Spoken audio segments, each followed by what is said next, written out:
Si vous pensez classer votre location courte durée en meublé de tourisme étoilé pour booster votre activité, cette vidéo est faite pour vous. Je suis Loïc de Canopy et avant de vous lancer tête baissée, laissez-moi vous partager quelques points essentiels à bien connaître.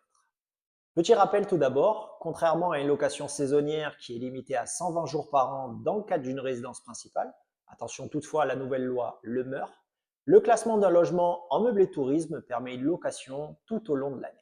Cependant, cette classification comporte également certaines contraintes. Découvrez 6 inconvénients à prendre en compte avant de vous lancer dans cette démarche. Le classement des meublés de tourisme comporte 5 catégories allant de 1 à 5 étoiles. Un classement 5 étoiles est synonyme de prestige et on imagine facilement l'intérêt d'une telle distinction et son impact sur la rentabilité du bien. Mais qu'en est-il pour un nombre d'étoiles qui est inférieur? Il est en effet très difficile d'anticiper le nombre d'étoiles que l'on obtiendra à l'issue de la procédure et c'est là le premier inconvénient du classement en meublé de tourisme. Les étoiles sont attribuées en fonction d'une grille portant sur le niveau de confort et la qualité des prestations. Ce référentiel est agréé par l'organisme Atout France qui définit pas moins de 133 critères. Alors si vous obtenez 2 étoiles alors que vous en espériez 4, cela peut impacter défavorablement votre performance locative. Autre inconvénient des meublés de tourisme classés est qu'il n'y a pas de location longue durée. Le propriétaire d'un meublé de tourisme classé a la possibilité de louer son logement tout au long de l'année. Toutefois, la location est strictement réservée à la location courte durée, soit des séjours de moins de 90 jours. Ainsi, un locataire ne pourra pas élire domicile dans le logement. Cette contrainte peut devenir un véritable inconvénient. Certains propriétaires souhaitent en effet faire de la location saisonnière en période estivale et louer en bail mobilité à des étudiants de juin à septembre. Cette option n'est donc pas possible. Le classement d'un meublé de tourisme oblige son propriétaire à tenir à jour un registre.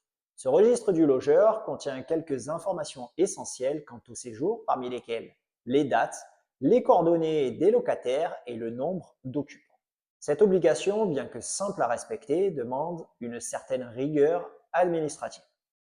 Pour louer en meublé de tourisme classé, il faut également facturer des taxes de séjour aux futurs locataires. Tout comme pour la location saisonnière, le loueur devra collecter ses taxes de séjour et les reverser à la mairie. En fait, il s'agit plus d'une contrainte que d'un inconvénient du classement en meublé de tourisme. La plupart des voyageurs sont généralement habitués à payer cette taxe de séjour et ne sont plus surpris. La collecte de cette taxe est même intégrée dans la plupart des plateformes de réservation. Le seul inconvénient, si le propriétaire loue son logement en direct, il devra faire une démarche administrative additionnelle pour déclarer ses taxes à la commune. Malgré l'abattement fiscal conséquent, le classement d'un meublé de tourisme n'est pas toujours l'option la plus avantageuse fiscalement. Les inconvénients d'un classement en meublé de tourisme sont particulièrement importants en début de crédit immobilier. Dans les premières années, le remboursement du crédit est principalement composé d'intérêts. Si le propriétaire opte pour le régime réel, il peut donc déduire les intérêts d'emprunt et l'amortissement du bien immobilier de ses revenus locatifs. Or, cette option n'est pas possible dans le régime micro-BIC. Par ailleurs, l'allocation d'un meublé de tourisme classé ne permet pas non plus de déduire les dépenses liées à l'entretien et la rénovation du bien immobilier. Avant de lancer une demande de classement, un propriétaire devrait donc soigneusement comparer cette option au régime réel. Le classement n'est valable que pendant 5 années. Passé ce délai, le classement d'Atout France est retiré et le propriétaire doit alors faire une nouvelle demande auprès d'un organisme agréé.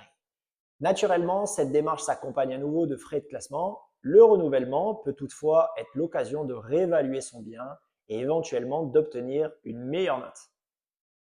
Malgré ces contraintes, le classement d'un meublé de tourisme offre plusieurs avantages. Un gage de qualité pour les locataires, sous réserve d'une bonne notation, la possibilité d'encaisser des chèques vacances, une procédure simple et abordable, un abattement fiscal qui peut être attractif et une visibilité accrue grâce à l'Office du tourisme. Avant de vous lancer, pensez à explorer d'autres options. Chez Canopy, nous proposons une alternative qui est bien moins contraignante. Grâce à notre solution de portage, vous pouvez profiter de revenus locatifs réguliers, éviter l'affiliation aux caisses sociales, optimiser votre fiscalité sans vous soucier de démarches administratives additionnelles.